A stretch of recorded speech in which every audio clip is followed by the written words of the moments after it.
There are things in my life that I have not been able to explain, extraordinary circumstances, and I like to think of those as being angel moments, as it were.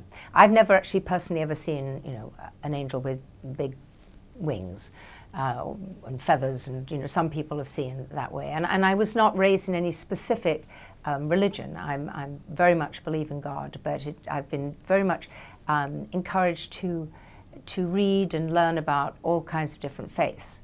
And yet there are things that have happened in my life that I just can't explain. For example, when my mother passed away, she'd had a stroke, and she was in a nursing home, and there were no feathers anywhere there. I mean, this was, rubber everything.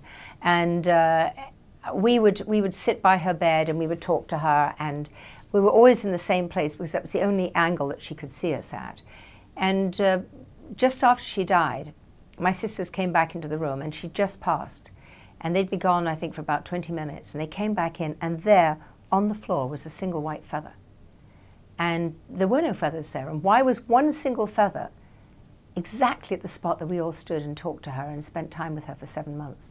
At that precise moment, my sister called my mother's house and told the lady that was taking care of the home that my mother had passed. And she said, "Oh my gosh, I can't believe you're saying that to me, because, I keep the house immaculate, but upstairs, for some random reason, just underneath the portrait that Jane painted of her mother, is a single white feather." And we have these white feather moments all the time.